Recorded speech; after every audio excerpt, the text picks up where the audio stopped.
Excuse me, may I talk to you for a second? Yes.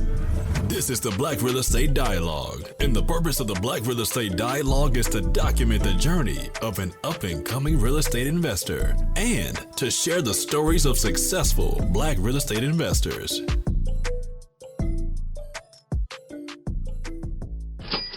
So you want to start a podcast, huh? Well, we got something to help you. The Black Real Estate Dialogue brings you the How to Start a Successful Podcast on a Budget with No Experience ebook and webinar bundle. We are controlling transmission. Come and put info into action as we show you the step-by-step process to sharing your successful podcast on a budget. This bundle is full of the exact details, social media hacks, and podcasting process we've used to gain 13,000 downloads and over 10,000 Instagram followers. But that's not all. As a bonus, you'll receive the exact super trackers we use to stay organized and free access to our private Facebook group designed to help you execute. Make sure you click that link now because there is an audience for you to reach. The How to Start a Successful Podcast on a Budget with No Experience, the ebook and webinar bundle presented by the Black Real Estate Dialogue. Do you really think investing in real estate is too expensive? Well, you wrong about that. Presenting a beginner's guide to buying your first out-of-state property, a Black Real Estate Dialogue course. That's right, it's the new course presented by the Black Real Estate Dialogue, teaching you how to develop the investor's mindset, the advantages of investing out of state, getting your finances in order, finding the right location, assembling your team, creating financing strategies, how to find and analyze properties, how to find tenants, real-life case studies, and so much more in bonus content. Oh yeah, did we mention you have lifetime access? My goodness! If you have dreams of buying a property out of state but have no idea where to start, well, this is the guide for you. Learn the tips from someone with first-hand experience. Are you looking for a community of like-minded individuals and access to experts in real estate? Yeah. Are you interested in real estate but need more support and guidance? You know who it is? The Black Real Estate Dialogue presents the Real Estate Investing Community. No matter how much or how little real estate experience you have, we've created a community for you because your perspective is important. All right, tell me, what's the number one place where you can do Q&A with experienced guest speakers 3 times a month? How about unlimited access to past guest speakers' recordings? What about a private Slack channel to engage in daily discussion with everybody in the community to share resources and support each other? Head on over to gumroad.com/bread. That's gumroad.com/BRED. It's the real estate investing community presented by the Black Real Estate Dialogue. Come join us today. Hi, everyone. Welcome to the Black Real Estate Dialogue Podcast, episode 65. A couple quick announcements before we get into this week's episode. Don't forget to like, share, subscribe, and leave a review on whichever platform you're listening to this on. This will help us move up in the rankings, and it'll also help us to reach more people. So definitely thank you in advance for helping us in that way. If you'd like to get the latest updates on what's happening at the Black Real Estate Dialogue, text BRED to 21,000 to join our free VIP text list. If you want to gain early access to episodes, bonus content, discounts on merch, and more, join our Patreon program. Visit patreon.com/Black Real Estate Dialogue to join, or visit the link in the show notes. This episode is sponsored by the Bread Real Estate Investing Community. If you're looking for a group of like-minded individuals and exclusive access to experienced real estate investors, look no further. This group includes masterclasses taught by experienced guest speakers 2 times per month, unlimited access to all past guest speaker recordings, access to our private Slack channel to engage in daily discussion with everyone in the community, share resources, and support one another. Definitely doing big things in the community this year. Our guest today, Storm Leroy, is actually going to be our special guest speaker this month. And so he'll dive a lot deeper into his story and how you all can invest like he has. So without further ado, this episode has plenty of game. Let's get into it. Hi, everyone. Welcome to another episode of the Black Real Estate Dialogue Podcast. Here with me, I have Storm Leroy. I'm very excited about this episode, a fellow Brooklyn native. So Storm, thank you so much for coming on the show. I appreciate it, man. Man, thank you for having me, Brooklyn Knight. Definitely. That's a fact. Great. So Storm, first, I would love to hear more about your childhood, what your childhood was like, and what you saw, or maybe what you didn't see that ultimately shaped your view of building wealth? Oh, wow. Okay, great. For me, it was a moment that I'll never forget. When I was young, my dad worked construction, and he would always. This was back when they didn't have unions and things of that nature. So my dad would come in hardworking, the real grit grind after being outside, and more or less, they would pick you, sort of like what the Mexicans have to go through now. That's what blacks go through. We'll be outside waiting to get picked. And when my dad would come home, he would always have me come downstairs and take his boots off. Take his boots off. It was 10 of us, but my dad always chose me. Come down, take his boots off. No matter what I'm doing, and my brothers take his boots off. So one day, he gets caved in. They were building the hospital, Woodhall. And you're from Brooklyn, you know Woodhall on Broadway in Marcus Garvey Hospital. Mm-hmm. So while they was digging a trench and reinforcing it, it collapsed on him. So he was collapsed in from like the chest down. So they just brought him back home. So wasn't no take him to the hospital. Like I said, wasn't no unions, 70s. And when they brought him in, he called me down. He's, leaning back on the couch, take his boots off. So I'm taking his boots off again. And he says, you know why I asked you to do this? And I'm like, why? He says, so you don't have to go through what I'm going through. Hit me. I got it. Totally got it. I saw the look on his face, and, and he could differentiate something from me, because when I was young, out of all my brothers and sisters, I was more, I was playing the games and stuff like that. But I was a kid. I wanted a bank account. I was into electronics and into, the Commodore 64s, taking them apart. I can even go further back, the Tandy computers, taking those apart. You know what I mean? Coleco, the first Ataris. And it was always that entrepreneur thing in me. And he saw it, and boom, once he shared that with me, because we rented a place like anybody else in the 70s, you know what I mean? Yeah. And I said, you know what? Cool. Yeah, I got to do something with it. So I was too young to actually metamorph that into ownership, anything, but the message was always there. And that was in Brooklyn, New York. Definitely. That's powerful. So, you go from that point as a kid, that seed is planted. So, why did you decide to, buy your first property? We talked a bit off camera, and I believe you mentioned you started investing in 99.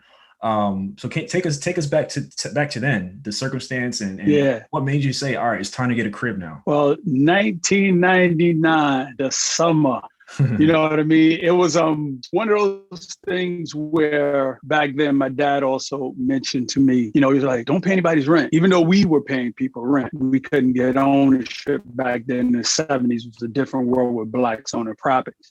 He was very adamant on owning. Got my first rental. It just didn't feel right paying that rent. I'm like, yo, I'm paying rent. And even though my parents didn't own the house, we lived in a brownstone that we had the duplex floors, renting it out, but it felt like our house. Yeah. You know what I mean? So it kind of felt like we owned the house, even though they were paying rent. And then when I rented this apartment, it felt strange to go from living in a house and, even just having my own place felt good, but it felt strange. So I said, wow, this is going to have to change. Something's going to have to change, right? But it really didn't hit me really hard until, wow, man, we're going into a story now. We are. Story time. We're going to go into a real story here.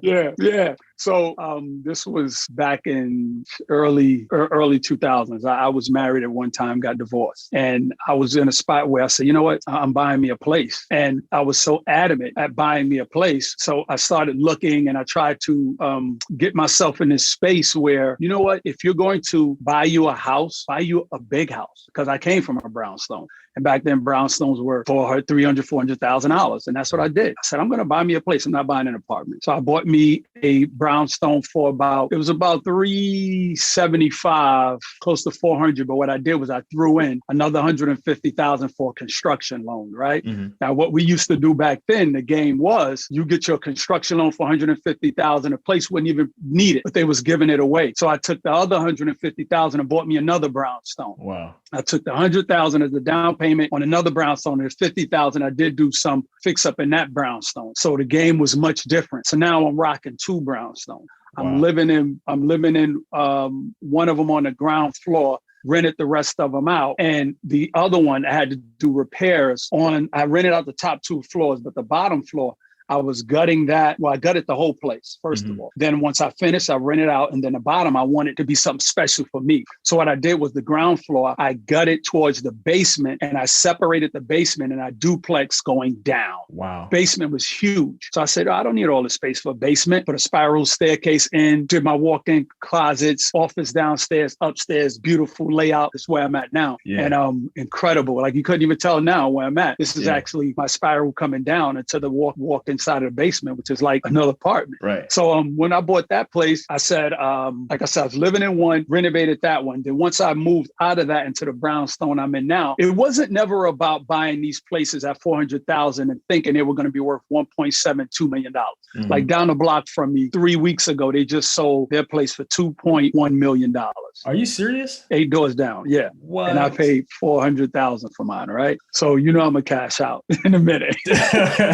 That's big time right there, man. Right. So at the time of doing that, it wasn't, no one had a crystal ball, knew it was going to grow to this level. My thing was, I just didn't want to pay rent. I was, had tenants paying the mortgage. So I was working for Verizon. I was keeping my check. I had good, crazy money. It was the late 90s, early 2000s. We hanging out. I'm hanging out with my friends. I got money. We traveling Cancun. We going everywhere. And the thought was never about real estate becoming an end game because I'm young and I'm making a lot of money. So once I did that and I started hanging out, enjoying myself, and I got into the work world, once I got into the workforce, I said, man, I don't want to be here. Like, I can't do this till I retire 65. So no way. Great job and everything. But as we all know, you get complacent. And I got complacent because the money was so great and I was making good money at work, making good money from my rentals. And I said, this has to change. You have to really do something. So then I looked into real estate and I said, what's making me that money for me to be able to retire early? Of course, it was the real estate. That's when I said, I'm going to get into this thing hard. And by that time, it was time for me. The properties here were going for 800, 900,000, right? So the train was over for the 400,000. Yeah. I said, all right, cool. Where can I get properties that make sense? And I was hearing about out-of-state investing. I said, you know what? Let me look into it. So I spoke to my friends. We were all buying a little house here, house there. And everybody's like, man, I don't know about out-of-state investing. I really wouldn't mess around with it. It's a risky market, this and that. And I said, you know what? I was always, like I said, an entrepreneur, always doing things. So I'm going to look into it. So then I actually spoke to a gentleman who was a real estate investor. He invested out of state. And he made something clear to me. He was an older white gentleman, right? He made something clear to me. He said, well, believe it or not, this isn't conducive for you. They don't want you in this market. They don't want you in real estate. Black. He kept it a buck with me. He said, but you know what? I'm going to share the information with you because you're adamant about it. And once he starts sharing me the jewels of the information, how to do this and the out-of-state market and how it works, that's when my vision said, you know what? Okay, now I have to figure out how do I do this with the information he gave me from here. And I went online and I found Bigger Pockets. Love it. I don't know if Bigger Pockets. Yeah. So Bigger Pockets changed my life. Love it. Okay, I'll let you jump in because I could keep going. No, you're good. You're good. Man, there's a couple of things I want to mention in there. So you just mentioned that a house, but you said 8 doors down sold for 2 point something million? 2.15. Yeah. Man, that's crazy. And it's crazy, man, because you think about it, yours were 300,000-400,000. And people all 20 years ago. It's not too long ago. People. Right. So I have a question for you from your perspective, because you're a native, you're familiar with the area, you grew up there.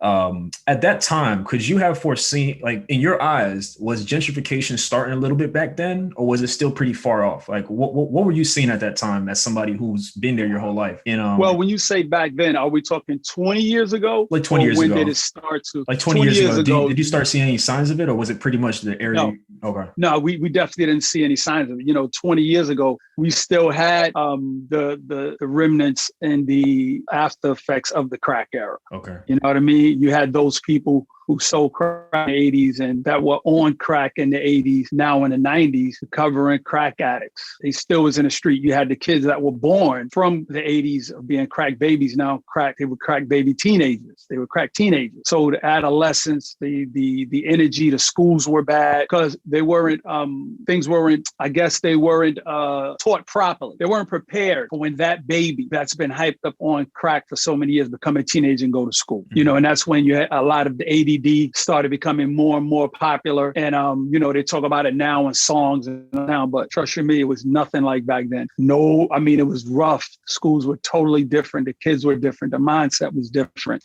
So the area was really bad, but you saw the change coming. Like, I didn't live in Bed-Stuy originally. I originally lived in Crown Heights. Mm-hmm. And in Crown Heights, it wasn't that bad, but then when I, like I said, wanted to get into the real estate, and I chose Bed-Stuy because I seen that it was closer to the downtown area. Mm-hmm. It was close to the train system. It was by all those key factors that makes a big difference when you're investing. Yep. And then I was like, it's a big house. I have my own backyard. There's space. And it's crazy because when I first wanted to buy it in Bed-Stuy, my friends who people can't see the future a lot about, they can't see the big picture. What you buying out there for, man? You going to Bed-Stuy? You wow. You going to Bed-Stuy, bro? I was like, yo, I'm good. Trust me. I'm getting this here and I'm going to get another one. So definitely the signs weren't there, obviously right in front of you. But if you knew what to look for, those little things, more money coming into the community, more shops, more businesses, people given opportunities, the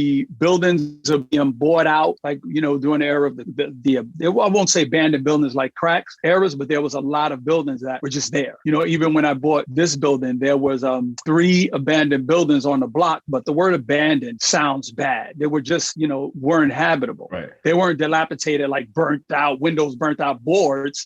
They were well kept, just nobody lived there. Right. Yeah, I started to see a transition of these buildings becoming, if not rented out of or fixed up, cleaned up. Yeah. The yard, the front, the lot down the block is being turned to a garden. Okay, something's going on here. So that's when I said, yeah, all right, let me get down here. And that's what made me get it into the Brooklyn. But it's my out of state that we're more here to talk about, right? Yeah, but I think it's the beginning is always the beginning is always important because yes.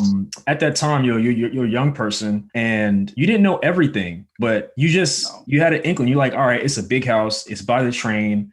You had a couple things and you're like, all right, I'm gonna make this investment. And now fast forward, obviously you didn't know everything that was going to happen. You didn't know Brooklyn was going to transform, but you made a good decision, and I just don't want people to miss that. Sometimes like you may not have all the information. You may not, no one has a crystal ball, but if you can hit a couple of factors that you're looking for, it can set you up big time down the road. And now you're in a position where something sold for like 4 times, what you purchased your property for, which of course puts you in a position to play some ball. Yeah. I want to piggyback off of that because you definitely made a great point. It's for those people, and I'm very much with this. Like, I don't want to give people the automatic success in the beginning. I want to tell you the dirt, where I came from in the dirt, right? Which is so true. And with that being said, you cannot be afraid to do what other people aren't doing. Like a lot of people say things like, well, if out of state investing or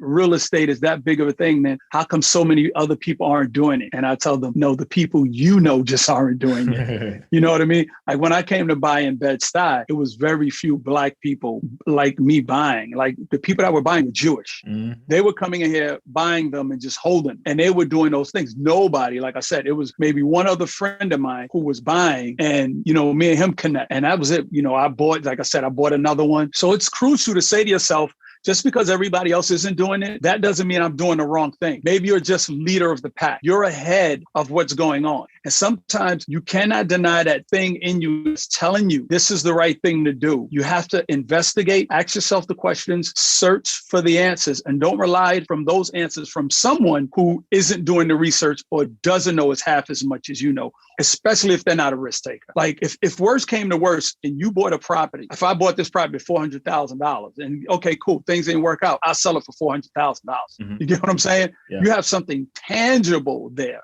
People really fear the thought of not being able to get to that point of what they thought it would be, when in actuality, you did the hard part because you stepped into the arena of the unknown to actually do something. So you're 100% right. I want people to know this side of the game, but not to be turned off and go, well, it's over now. These houses are worth $2 million. So I don't want to hear about him. He got lucky with a $400,000 house. Yeah, but what I did was transition that and to find me another market that catered to the same kind of low market. When I got in at 400, I found another market to keep growing, you know? So that's really the encouragement. You're 100% right. Those stories need to be told. Definitely. So out of state, talk to us about the beginning of that. You know, you mentioned that you met a guy who kind of put you onto game. You met some people on Bigger Pockets.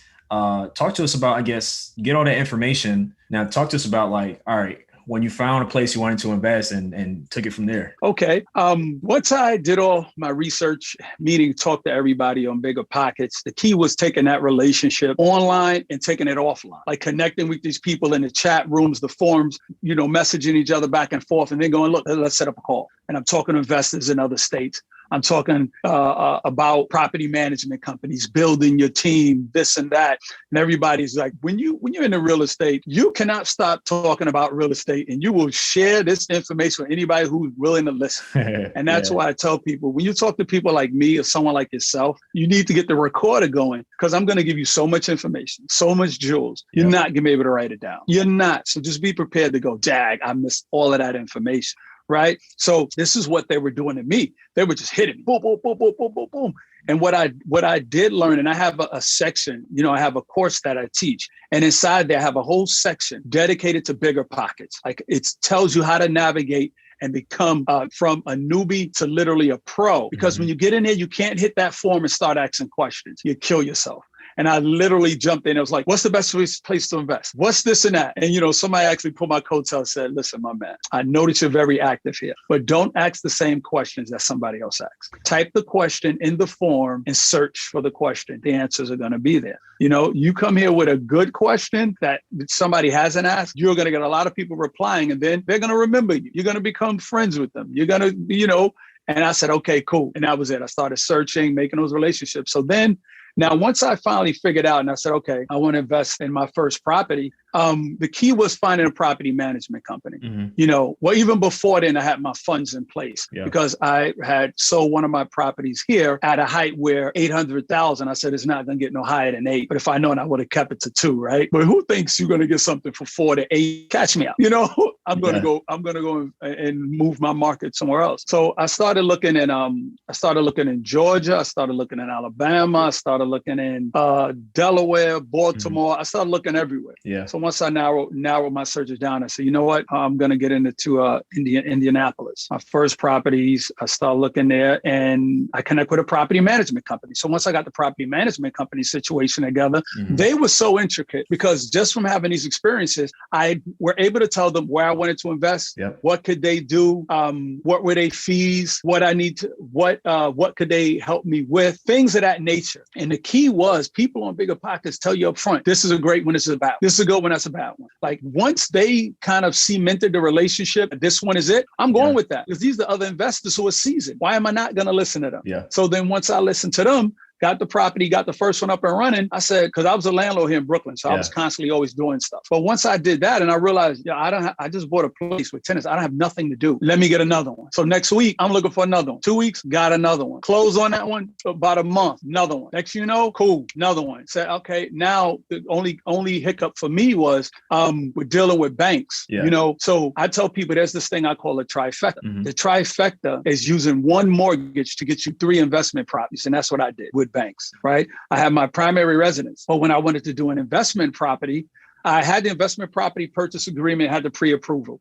Now, what I tell people is when you're doing mortgage pulls from banks, it doesn't slam your credit because you're mortgage shopping. You're mortgage shopping. So people go, oh, they keep pulling my credits. No, that's different because these are banks and you're looking for mortgages. So there's an exception, right? So once I got my first property pre-approved, they're doing the inspection, the appraisal, and all that. So now it's going to underwriting. I get another property. I get another pre-approval. So, I'm going to get another one now. So not knowing all along that this one didn't close yet and how the benefits of me doing this helped me. So now I got another one pre-approval, did the inspection, got all this. Now I'm in underwriting with this next property. So now with this next property, I said, man, I'm gonna get another one. But the other one closed. I look at my credit report. I said, it's not showing yet. You know what? I'm gonna see something. Got another pre-approval. Went and found another property. Got that property, did the appraisal, close. boom. Next thing you know, I had 3 mortgages from one credit pull. Waited 3 months later, that's when all 3 popped up. I said, holy crap. I have to share that with people because what I learned is when you, as an investor, when you deal with banks, banks are not made for you to become an investor. They're made for you to be a homeowner first. Right.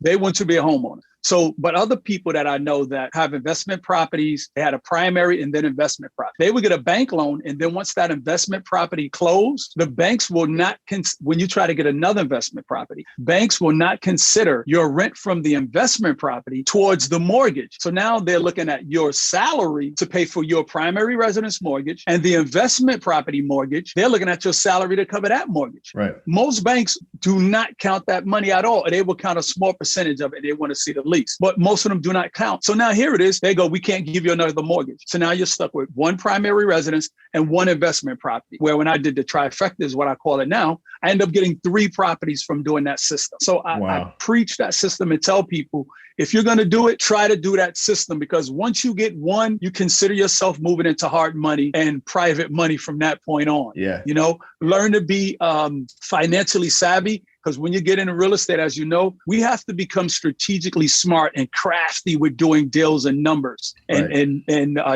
hard money and things of that nature. So that was how I literally got into buying my first properties, and now I'm just snowballing. Man, I like that. I like that, man. We definitely gonna have to have you come do a session with our real estate investing community, man, because that's just the tip of the iceberg. I know there's a whole lot more behind that. Yes. Oh my God, I got so much. Definitely. So many tricks to how to pull this off, man. Remember, I've been up 24 properties. Right. And I could tell you so many tricks of the trade. It's beautiful. It's Definitely. beautiful. Man, I'm looking forward to it. For those who are not aware, we have the Bread Real Estate Investing Community. We have guest speakers twice a month. So definitely going to have Storm. If you're interested, the link is in the show notes, or go to blackrealestatedialogue.com. But definitely we'll dive more into that. So Storm, Indianapolis, what made you choose Indianapolis? I know you did research, you were talking to people. What was it about Indianapolis? Like, all right, cool. This is a place I'm going to start. We're going to do it here. Cash flow. Everything boiled down to cash flow. The market was really good there. The cash flow was, we look for numbers like this there's the 1% rule. There's the 2% rule. You know, we were getting literally 3 to 4% return on investment numbers. You know, my ROI was literally 20, 30%. And I'm like, okay, bet, I'm in, you know? So once I seen those numbers, because I'm not looking at it as equity. When people talk to me about investing out of state, and the first thing they say is, well, I want to get this property because the equity is going to go to this amount. I tell them, well, you have to consider several things. Consider your age, right? So if you say a property will probably maximize and grow in equity 10 to 20 years, and I use my property as an example, it took 20 years to go from 40 to $2 million.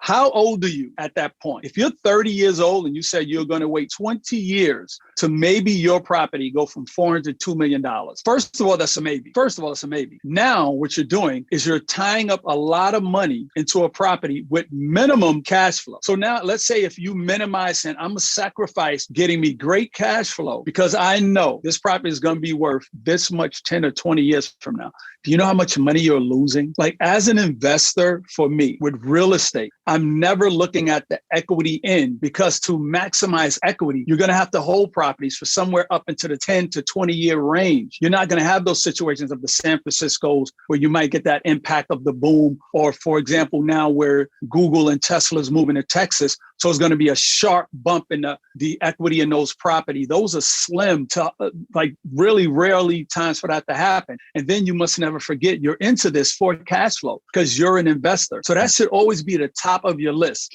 And for me, I never hold a property more than 5 years. I'm a 5-year investor rule. You know what I mean? Like, if you know about investing in properties and you know about how important cash flow is, the reason why I only keep a property for 5 years is because I buy a property, tenant occupied. This is my business model. I buy tenant occupied properties. Normally they're Section 8 or some kind of program, right? And I go in buying these properties because I don't want to get a property out of state, and I don't want to have to deal with contractors to have to start fixing those up to find me a tenant. I'm a contractor. I had a contracting company, so I know how contractors could play with your money. So now say you get a property, you need a contractor to fix it up. You know, they're working somewhere else. Your money's going. Now you got that monthly mortgage, you got the holding costs, the insurance fees, all of these things. And you're over here in New York. This property is in Indianapolis. You don't know what's going on. So now we need a little more time. But to avoid that for me, now remember, you're losing money with this process. And I'm not saying it's bad. Yeah. I'm just saying you have to really know who you're working with, who the contractor is. But for new out-of-state investors, get you a tenant occupied, because this is how it would work. You would get you a property. Let's say it's $60,000. Tenant's paying $800. A mortgage for a $60,000 property might be $300, $350. So now let's say it's $400. Tenant's paying $800. You're making $400 every single month cash flowing. So that's $4,800 off for that one property. You don't have to do any repairs because it's habitable. You don't have to do anything because someone's living there. And if it's a Section 8 property, you're not trying to take a non-Section 8 property, walk into the HUD office and try to get it approved, because now they're back up. Their certificate process might be tedious. So now you're waiting for a Section 8 voucher to come through the door. But if I buy a Section 8 property, I inherit their certificate. Right. So I automatically become a Section 8 landlord right out the gate. Right. So now my money's coming in every month. Now here's the inspection process where it helps me stay within the 5 years. When I'm buying a tenant occupied, I get an inspector to go and inspect the property. But now my property manager goes with my inspector, because his job is to inspect how the tenants are living. Mm-hmm. If the tenants are taking care of the property is being well maintained, because remember, he has to collect the rent and he has to take care of it. So he's going to go in there and go, look around. Hey, Storm, this is a no-brainer. They take care of the place. The cash flow is good. The rent roll, the rent roll is what shows when the tenant pays the rent. The rent roll shows they haven't been late for 12 months. That's a no-brainer for me. Right. I got somebody's paying rent. I don't have to wait on nothing. My property manager, cool. Now the inspector tells me your roof is good. It'll last you for about 7-8 years. HVAC is good. It'll last you about 7-8 years. That lets me know from the moment I sign at the closing, I'm cash flowing $400 for the next 5 years without having to fix anything major. Because if your HVAC goes and your HVAC is $4,000, you just fixed the $4,000 HVAC. You're now set back 1 full year of cash flow. So you just spent 1 year of that money gone. Now, let's say you go, you know what, I'll fix the HVAC then. I got a new 15-year HVAC. So now you want to keep it for longer. But remember, you didn't put a new roof on. You bought it and the roof had 5, 7, 8 years attached. Now the roof start to go. Now you got to fix the roof. That's another $4,000 or $5,000. That's another year gone. Yeah. So now you lost 2 years when you could have sold the property in 5, and $4,800 times that by 5. You would have made about $60,000, somewhere around there. You know what I mean? Well, not 60, somewhere around $40,000 for 5 years with zero money coming out of your pocket. And on your taxes, you would have done an awesome job. Another thing I teach people is creating your own property management company. I'm big on taxes, and taxes is a form of cash flow. If you own investment properties, you should have a property management company that you subcontract the other property management company that you hired. They should be paying your property management company, because now you're writing off all those expenses, right? And now you're paying yourself a salary. So now think about all the tax deductions with the property management company. You have a home office. You're writing 20% light, rent or mortgage, gas, cell phone, internet, car expense if you use Everlance, the app. See what I mean? Yeah. So now that's why I don't keep it no more than 5 years. It's all about the cash flow. Yeah, got you. Man, I got a couple questions, man. So let's go. I like how you broke that down. The 5 years. So just to make sure I understand correctly. So is your idea, all right, go in there. If the major stuff has 5+ years on it, I'm gonna keep it for 5, cash out and move to the next one. Is that kind of your strategy? Yeah. Well, here's the strategy. Great question. I'm glad you brought that up. The strategy is after 5 years, you will be a seasoned out-of-state investor in 5 years. Seasoned. So now here's the option which you can do. You're going to sell that property and say, you know what, depending on the market, I'm going to move up and get to me some multi-units now. Now you might want to say, I'm going to get that 4-unit because I want that for my children, or I want that for my grandkids, or I want to move my business depending on how you tailored your business. Like, for example, mine is tailored to become a property management company to umbrella all of mine at the interim, right? So now you might sell that and go, well, now I'm going to buy that multi-unit, and now we're going to keep this for 10 years because we're going to start managing it, which means you're going to be the one placing the tenants. You're going to be the one keeping that security deposits and doing all those extra things. You get what I'm saying? Yeah. So now it depends on the growth. But other than that, if you don't want to do that, then completely do the same thing. Because in between that one property in 5 years, you should have purchased 10 more. Easy. Yeah. You get what I mean? You should have more than that one. You should have so many by then that you're going, where do I take my company to the next stage? Where mine, for example, like I said, I'm just over the 5-year mark. So my company now, I have people that were students of mine. Now that they're very educated and well-known, now they're working for the company. Now they're doing acquisitions. Now they're partnering up with me.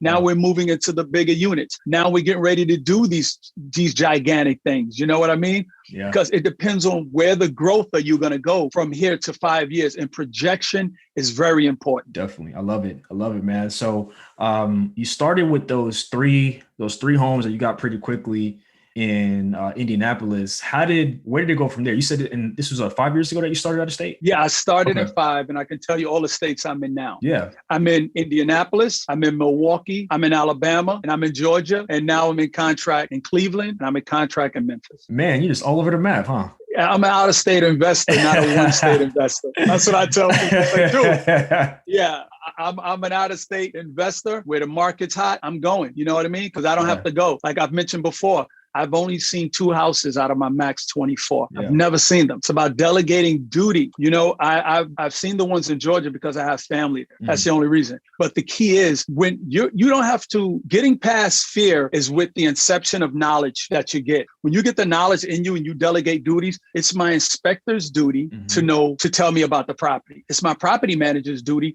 to tell me how the tenants are going. What do I need to go for? Anyone who's ever purchased a home, you walked in a home and you were excited, you're looking all around, but then what did you do? You hired an inspector to tell you what was wrong, right? Because you wouldn't have known, you know? So now if it's not your personal primary residence, I don't need to be there because I don't need to go. Is this living room big enough for my furniture? Right. Is this backyard big enough? You know what I mean? So the thing is being able to delegate. When you're putting yourself in a position to grow as a conglomerate, you have to be able to put on these different hats, you know, your CEO hat, your management hat. Like you got to be able to purposely say to yourself, I let go of these things and give it to this person and let go and give it to this one, let go to this one, because your vision is bigger than that one property that you're stuck on because you need to see it, that you're wondering so much about what's going on with it, that you're so caught up and making sure it works, that it's stopping your growth. Right. I know people that are investors, right? And they have properties driving distance from New York to Baltimore, and they will drive there. And then they would say things like, man, I just can't grow. I'm trying to figure out how to have my company grow, 10X and get it from 2-3 million, maybe to 10 or 20 million. And I'm like, you know why? Because you can't let go of the fear. Yeah. You can't delegate those duties. The time that you're driving back and forth on that highway, that's time you can be learning how to become a CEO. Like you cannot become a CEO if you're still trying to be the janitor. That's no way it's going to happen. And that's one thing for me I'm focused on. And I would like to teach everyone that I work with as I ask them this key question. Are you a landlord or are you an investor? Because one is going to stop the other from growing. So pick which one you want to be and we can go from there. And a lot of times people say, I want to be an investor. I love it, man. So you're all over the map, man. So I know. I'm sorry. I'm gonna do better. No, you're good. You said you're an out-of-state investor, not a one-state investor. You're good. So you're all over the map, man. You got properties in a lot of different places. I guess could you walk us through, high level, like what you saw in the different cities? Like I don't think we've had anyone on the show invest in Milwaukee or Wisconsin at all, for that matter. So you said Wisconsin, I think Memphis, Georgia. Because obviously you saw something there. So love to see like what it was that you saw in those markets. That said, you know what, this is where I'm going next. Cash flow, right? It's always cash flow and conversation and knowing other investors. Yeah. When I wanted to hit Alabama, I was having conversations with other investors, and the conversation went, I think Amazon's coming down here. What? You know what I mean? Yeah. So that's the kind of stuff we share with each other. I'm like, all right, bet. Birmingham, here we go. I always wanted to be in Alabama a long time anyway. You know what I mean? So I said, all right, bet, let me look. So then I start looking at some numbers, making some calls to some realtors, talking to other investors who I might find on bigger pockets that's out there. And I go, yo, so what's the temperature like? Well, it's going good here. This area, man, this is going good. I'm doing my numbers here and I'm getting this, I'm getting that. And, Amazon might be moving down this way. Oh, really? Yeah. Over in, there's another town over. And I said, bet, you know what? If worse come to worse, even if they don't come, my cash flow is going to be great. And I was invested in Georgia. Mm-hmm. And the way that rent and money making in real estate works is like the tsunami, right? Mm-hmm. It's like what happened in Brooklyn. Manhattan properties went up so high that the rent started to skyrocket. And when that happened, it caused this wave. For the people who couldn't afford, what do? They just moved to the next town over. They went from Manhattan to right across the bridge in Brooklyn to Fort Greene, which was expensive. Brooklyn Heights, which was expensive. Then Fort Greene, and the people from Fort Greene had to go to Clinton. And the people who couldn't afford Clinton had to come to Bed-Stuy. And if people couldn't afford Bed-Stuy, would go to, you get what I'm saying? That wave. Yep. So being at Georgia, Atlanta, so many people moved to Atlanta. I said, guess what they're going to do? Rents are going to go up in Atlanta. And what's the next state over? Alabama. I like that. Alabama. I said, you know what? Let me buy in Alabama. So when I first bought in Alabama, rent was $500. I'm getting like $1,000 now. That's people from Georgia who were paying that kind of money going, man, Georgia's too expensive. So I'm getting easy $700 to $1,000 in Alabama now when I started out at $500. You know why? Because those people who couldn't afford it no more, they either sold their house because the profits were so good. They bought a house for $30,000 and somebody said, I'm going to give you $200,000, not 400, but I'm going to give you 200, 300,000. They're like, we going to sell them. We going to move to Alabama. Or now when they sold, where did their tenants go? Their tenants couldn't afford the rent. Alabama. So you have a lot of people who were disconnected or kicked out, and now they're in Alabama, causing that rent to go up. I bought a property in Alabama real quick for it was a duplex for $80,000, right? Another wholesaler, which is another key thing as an investor, building your relationship with wholesalers. I do most of my deals with them. So I knew the property was 80 duplex. It could be worth around 100, 120,000, right? One side was vacant and it had a hole in the roof on that side. So I said, I'm gonna take this $80,000 property. One tenant was in there paying $700. So that's okay. The $700 still covers the mortgage. What I'm gonna do is fix this side. I'm gonna fix this side over here, fix the roof.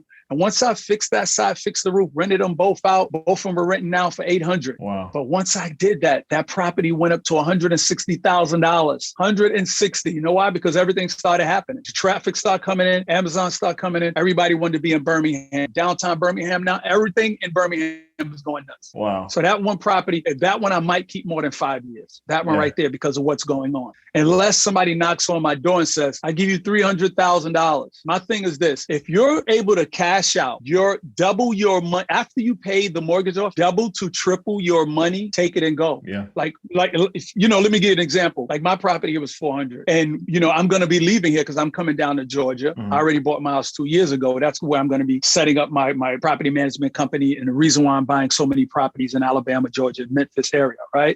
For my future plans. Yeah. So now my friends and my people, my family ask me, what are you going to sell? You're going to sell the brownstone? I see, I'm going to sell it. Like, why are you going to sell it? You get $6,000 a month rent. I said, okay, I could take $6,000 a month rent, or I could take $1.7 million. Why? You know how long it takes $6,000 to get to 1.7? I'm cashing out. Yeah. Why would I want to keep that property for $6,000 a month? You know what I mean? But what we tend to do is get emotional and don't want to let things go. When you have to say to yourself, everything's a business. Every single thing has mathematics and business implications to it. You have to be able to release and let go the emotional side of things. Because when you do that, you'll think more wisely and more beneficial for you and your family.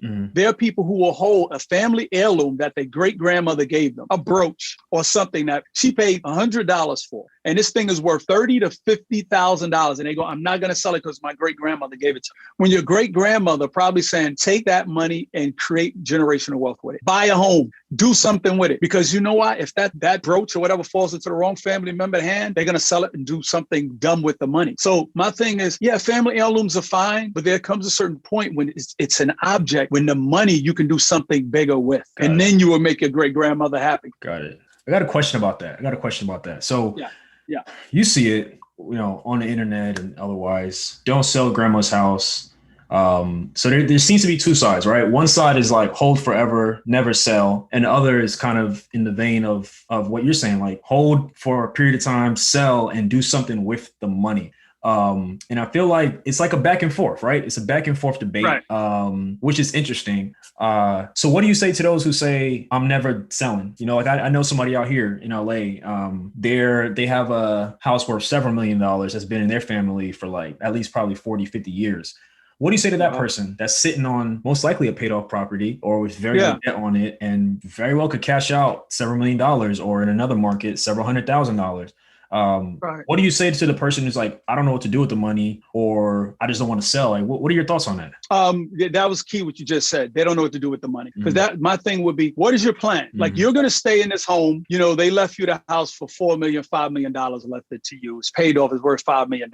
So what is your plan? Do you have kids? Are you going to leave it to your kids? What is the responsibility of your kids? Because we all say we have great kids until they become adults. Then we see the true characteristics of your children. You know what I mean?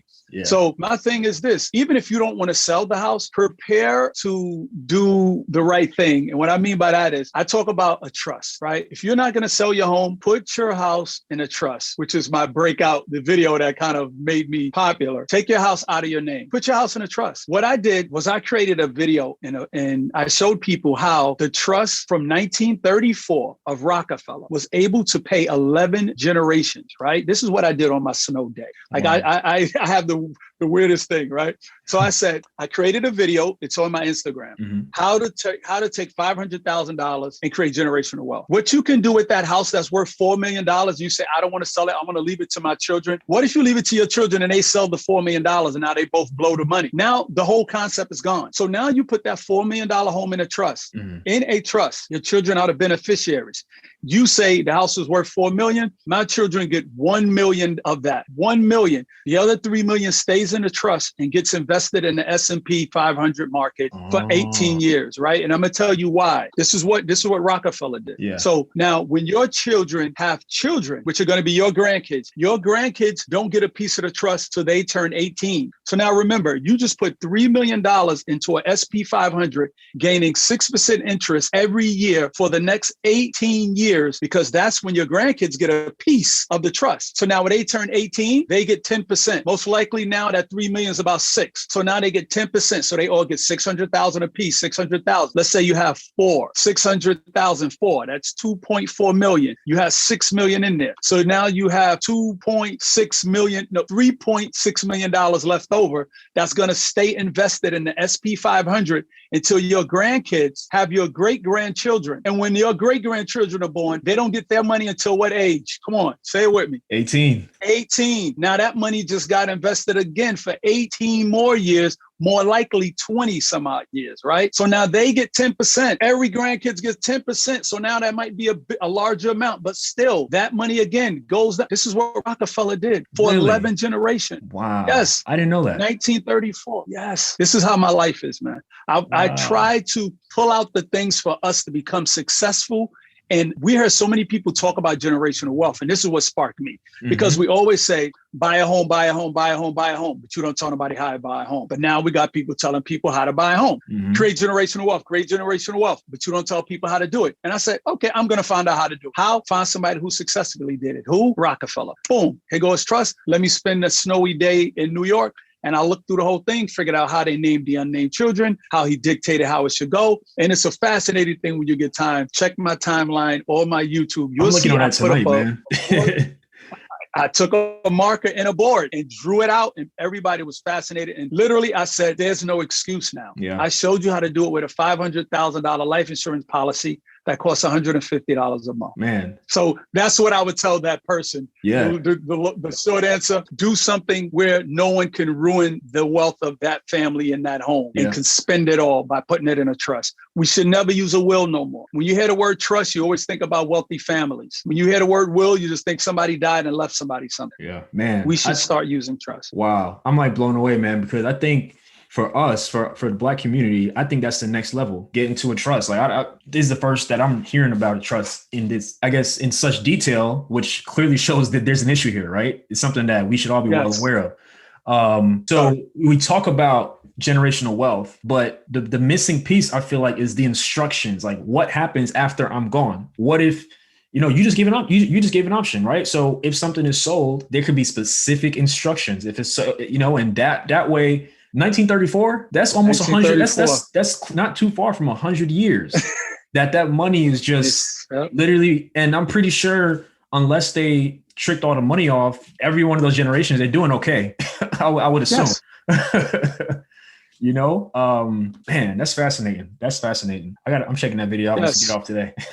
Definitely, man. A trust is so important. I tell you, that's one of my biggest things where once, like I said, I did that video. That was where people were started calling me to do interviews and grams and live. Like, dude, I saw this video. I was looking up trust and you came up. Tell us about it. And then my trust conversation, which for me, it was a setup because I literally wanted to use the introductory of the trust and put in your house as an investor in a trust or a homeowner in a trust. So I can now teach you the value of the trust. And then I could turn around and go, oh, now you know you can put your life insurance in a trust. Oh, you can put your 401k in a trust. By the way, you should only put everything you have in a trust. That's how it's done. You don't just leave it to individuals if you're planning to grow that wealth. You know what I mean? Yeah. James Brown will was held up in probate court for 14 years because his ex-wife came forward and said, we are still married. And the courts continuously charged a fee for 14 years until they could prove that they were no longer married. But if he would have had a trust, nothing stops the execution of a trust. Whatever it says is law. She would have just been in the cold. A will, any member, anybody could come out the woodworks and stop your will from being executed. Yeah, man, that might be one of the biggest gems of this conversation right here, man. Seriously, because think about it. We all talk about a will. We all know, the life insurance issue. But the will, the trust, like I feel like people will get a lot of clarity from that. I'm telling you, I feel like that's like the missing piece right there. Yes. Really Yes. You feel me. I feel it, man. I feel it. And the sad part about it is that I can tell you and I can teach you how to become an out-of-state investor. I've taught many people to buy properties. I've taught people how to do business lines of credits, how to get the loans, how to do hard money, how to get pre-approvals. Like I have one gentleman I work with. He just got pre-approved for 1.1 million sitting on the side waiting for, like, I can teach you all of that, but I can't teach you how to create a trust or how to open up a trust or how to think about your wealth for your family later. Like I can't teach you that. That's something that has to be in you to value that thing to go, you know what, I'm doing well and my kids are going to do well, but you know what, let me create that thing to help what I'm doing not to be done in vain and continuously get handed down. And let me take the time and create a trust. I can't teach you that. That's something that has to be in here already. Yeah, definitely. Love that, man. But I gave you the tools and now there's no excuse. Yeah, so now I got it now. I know. I know. I got my accountability now. But everybody listening, make sure you get a trust for everything. You have, or make sure you at least do heavy research and look into it if you haven't already. You don't know what's going to happen tomorrow. You don't know. And it's something I think about too. Like I'm pretty young. I'll be 30 this year, but there's more I need to do in that regard. Just to make sure my stuff is set up because tomorrow's not promised. So you don't want there to be a bloodbath and a fight after you pass. That's what will happen. You want everything to be set up. It just happens like. It happens too much in our community, man. Like someone is gone, people trying to raise money. People don't know where anybody's stuff is at. There's no instructions left. And I think no one wants to talk about death. That's just the fact of the matter. That's a natural human thing. But when you look around, those who don't have life insurance or don't have stuff set up, those who it looks like us, we've all experienced it. Every single one of us. So us. Yeah. So not wanting to talk about death is like not for me. Mm-hmm. It's like not wanting to talk about money because when you talk about death, you're talking about money. Do you have it? Who's going to have to raise it? Where it's at? Where it's going to go? Like literally the conversation of death is about money. And when you realize that the two go hand in hand and you realize I have to do better because like you said, you pass away, people are going to go, who's he leaving the houses to?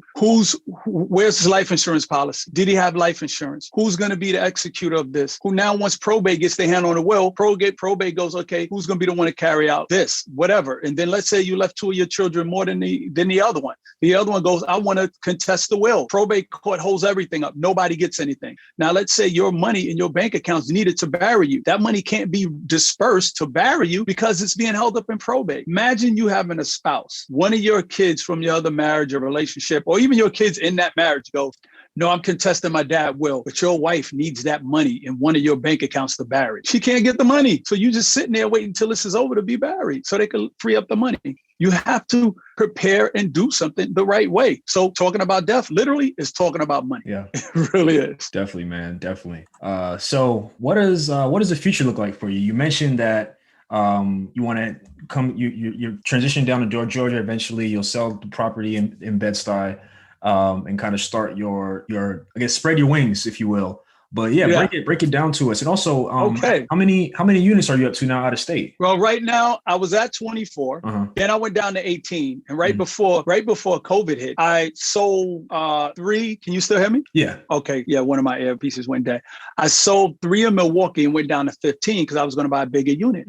But once COVID hit, then I said, you know what? I'm going to stick to my plan, and stick to my Section 8 singles and doubles. You know, the most I do is a quad. I have 1 quad, right? And the reason why I don't like to, and I'm going to go definitely to where my future is going, but I want to try to enlighten people on the thing about, should I do multi or should I do singles? You know, that's been a thing. I tell people, you can do singles all day and knock them out the box. You can do doubles all day and knock them out the box. Now, if you're going to do a fourplex or greater, consider the bills that come with it. With singles, doubles, and even fourplexes, I only pay insurance and taxes, my mortgage. I don't pay water and I don't pay electric. I had a terrible situation in some of my two of my Milwaukees where I was paying water. That's a nightmare. Wow. That water kills your cash flow because all you need is one tenant with a bad toilet flap for 3 months because your property manager don't live there. I seen a water bill for $3,000. Are you serious? What? $3,000. I'm like, what the heck? It was 2 tenants, toilets. Boop, boop, boop, boop, boop. And now what you're going to do? You can't argue that. You got to pay that. So now your cash flow is dead for the year or either 6 months or 8 months. So for me, I only like dealing with things that are mortgage, taxes, and insurance. You can get the bigger units, but now weigh the odds. That's why when you buy bigger units, you always say, let me see the utility bills. Let me see the water bill. Let me see the garbage bill. Let me see what's the electric if you're paying hallway and basement, because you got to minus that from your cash flow. People can say, oh, there's cash flowing $5,000. But the water bill may be $500 a month. Then the sanitation bill may be $250. Then you get what I'm saying? All those little things make a difference, where if you just had a duplex, you might be cashing more. Yeah. So, excuse me. So for me, I'm staying in my zone up. I have 15 now. And the goal, like I said, I'm in contract with 7 more properties now because I'm going back at getting my Section 8s, getting my single units, building my portfolio up. And what the future looks like for me is I'm going to be going down to Georgia and I'm going to start my own property management company, because now I'm paying property management companies, which is great. And I tell people, when you buy properties, you have property management companies, 10% or 8%. If your rent is $800, they're getting 10%, that's $80. Why are you worrying about $80 if you're making the $720? When you see people to go rob a bank, they go in there and take the bundles of money on the shelf. They don't take the dollars falling on the floor. That $720 is the bundle. You don't worry about that $80 falling on the floor. All right. We came here for the bundle. So now that I'm paying, all these property management fees, which is fine for me, it could equate to $5,000, $7,000. But now the tax implications that they get, they're making great money. Yeah. But if I start my own, the money that I'm paying them when the property becomes vacant, I pay for the placement of the new tenant, I pay for the lease. All that is fine. I'm definitely not complaining. But now if I think about that with 20 units, 30 doors, like that number goes, wow, I made $170,000, but I also made them $20,000. That $20,000 could be mine, and that's not including the tax write-off. So that's what my goal is, to start a property management company, manage all my properties. Then I want to get a 20 or 50 unit building, have that under my umbrella. But then the ultimate goal, and this is for my mentor. My mentor is a genius. This is what made me start my courses. Yeah. What he did was started a course, and from him teaching people who wanted to learn, he was able to handpick the ones that had special skills to work for him. So he got paid for hiring people. And that's what I did. People wanted to learn. I seen special talents in them. And I said, look, you want to come work with the company? Sure, bet I can use you. So now I handpick them, and now they're helping my company grow. Yeah. Right. So now here's the ultimate, what my other investors and my mentors telling me, that the ultimate hustle is maintenance fee. Maintenance fee is a fancy word for rent. So think about this. So what I want to do is get my land, build 20, 30 condos, sell off the condos, and still get rent. But what we call it, maintenance fee. So if I have 20 people giving me $400, that's $8,000 a month. Wow. I'm making $8,000 a month. I'm getting $8,000 a month I'm getting for all of those 20 units that they bought from me. And now when they sell them, the next person coming in, they got to come see me again. Wow. That's like $96,000 a year. And when you think about what it takes to manage and maintenance, it's not that much work. It's not that expensive. It's really not. major catastrophes only happen if you don't take care of the things before they break down. And remember, I'm talking about building 20 condos, new piping, new roofs, new this. So that's the ultimate goal. 20, 30, 40 condos, charge maintenance fees. Family lives off of that money forever. The name lives on because I want to have my family name on it. On the gates you drive through, and my great grandkids could go, this is what my great granddad did. Man, I love that. I love that. Man, this has been such an inspirational interview, man. I'm just thinking like, I'm biased obviously because I'm from Brooklyn, but it's like just to see somebody, man, who, grew up in Brooklyn, understands how it is, and just where you're at now, I think it's very inspirational, man. Just thinking about the backstory, it started when you were a kid, helping your dad take his boots off. He planted a seed in you at that time. He said, I'm doing this so you don't have to go through what I go through. Fast forward, You're an adult. You see an opportunity. You don't quite know what could be, but you're like, you know what? It's in Bed-Stuy. It's by the train. It's a big house. It's gonna be my own thing. There was something you had an inkling, and so you use a construction loan, fix up that property, use part of that money to buy another property. And then the rest was history. Learn about out of state, built that portfolio.